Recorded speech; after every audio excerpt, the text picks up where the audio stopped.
संसदेत जनतेच्या मूलभूत प्रश्नांविषयी आवाज ठेवणारे इंडिया आघाडीचा 141 खासदारांना निलंबित करून लोकशाहीची मुस्कटदाबी करणाऱ्या केंद्रातील भाजप सरकारच्या हुकुमशाही विरोधात सोलापूर शहर इंडिया आघाडीच्या वतीने निदर्शने आंदोलन करण्यात आले।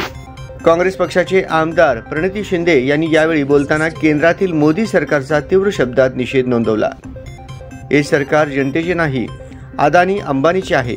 जनतेने अशांपासून सावध राहिले पाहिजे। सामान्य लोकांना भाजप नको आहे, त्यामुळे आता इंडिया आघाडीने एकत्रित राहून प्रत्येकाच्या घरोघरी पोहोचले पाहिजे असे आवाहन करताना देशाचा पंतप्रधान तुमच्या सोबत नाही, परंतु आम्ही कायम राहणार असा विश्वास यावेळी त्यांनी दिला।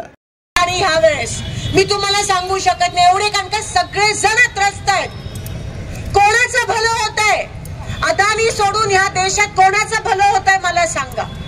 तिकडे अदानी पैसे कमावतो, इकडे आपल्याला आपले इलेक्ट्रिसिटी बिल एवढे दुप्पट त्रिप्पट येत आहे। गोरगरिबांना ते जमत नाहीये पैसे द्यायला, पाणी मिळत नाहीये, पाण्याचा टॅक्स ज्यांच्याकडे नळ नाही त्यांच्याकडे देतोय। अरे एवढी हिम्मत असेल तर घ्या ना महापालिका निवडणुका, का घेत नाहीयेत? आमच्या सोलापुरात एवढे दिवस प्रशासक नेमले, झोनवर कोणाचं नियंत्रण नाहीये। हे जे वरती होतंय तेच खाली होतंय। हे काय इकडचं नाही, हे सगळे 50 खोकेधारक आहेत ना, सत्तेसाठी रात्रंदिवस गुवाहाटीला आणि इथे तिथे काम केलं। तेवढेच कष्ट आमच्या गोरगरिबांसाठी केले असते तर तुमचं थोडंसं ते लाईट बिल जरी माफ झालं असतं। पण ह्यांना फक्त खोके पाहिजे, त्यांना दुसरं काही नकोय।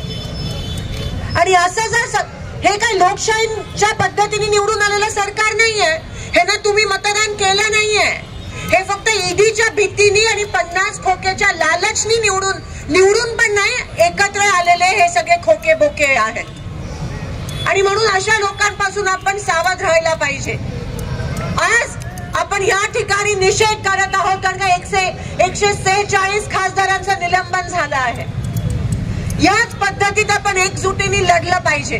मला माहितीये काय काय लोकांना वाटतं की आपण आवाज देऊन काय होणार आहे, हा माणूस त्याला जे करायचं ते करणार आहे, पण तसं नाहीये।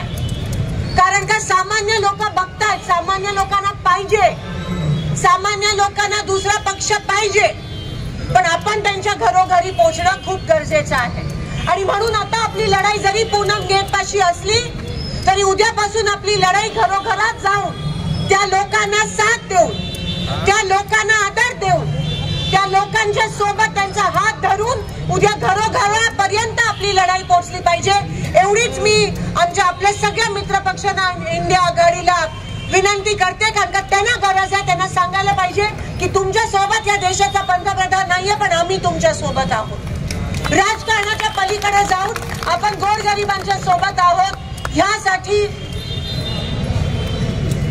आपण गावोगावी, मोहल्ला, झोपडपट्टी, तांड्यावर आता जायची गरज आहे।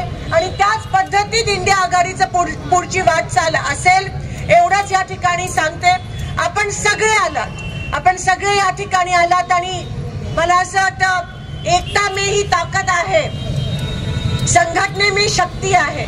आपण सगळे एक समजून आपण या ठिकाणी या बीजेपीच्या विरोधात लढा दिलाच पाहिजे एवढंच या ठिकाणी सांगते। आणि पत्रकारांना पण विनंती करते की तुमच्यावर पण खूप मोठ्या प्रमाणात या ठिकाणी दबाव असेल, अत्याचार होत चाललाय। पुढच्या वेळेस तुम्ही त्या बाजूला जरी असलात तरी तुमचे काही मित्र ह्या बाजूला पण आम्हाला बघायचेत एवढीच त्या ठिकाणी विनंती करते। कारण का इंडिया आघाडी नेहमी तुमच्यासाठी पण आवाज उचलत असते, महिलांसाठी असेल, दीन दलित, अल्पसंख्याक, दिव्यांगांसाठी ज्यांचा आवाजच राहिला नाहीये। म्हणजे आज खासदारांचा आवाज दाबतायत, उद्या गोरगरिबांचा आवाज दाबायला हे कमी पडणार नाहीत। आणि म्हणून ही धोक्याची घंटा आहे आणि आपण आता जर सावध नाही राहिलो तर हे देश या लोकांच्या हातात जाईल आणि लोकशाही टिकणार नाही। आणि म्हणून कठोरपणे मी या गोष्टीचा निषेध करते आणि इथेच थांबते। धन्यवाद। जय हिंद, जय महाराष्ट्र। मोदी सरकार हाय हाय, मोदी सरकार, मोदी सरकार, मोदी सरकार।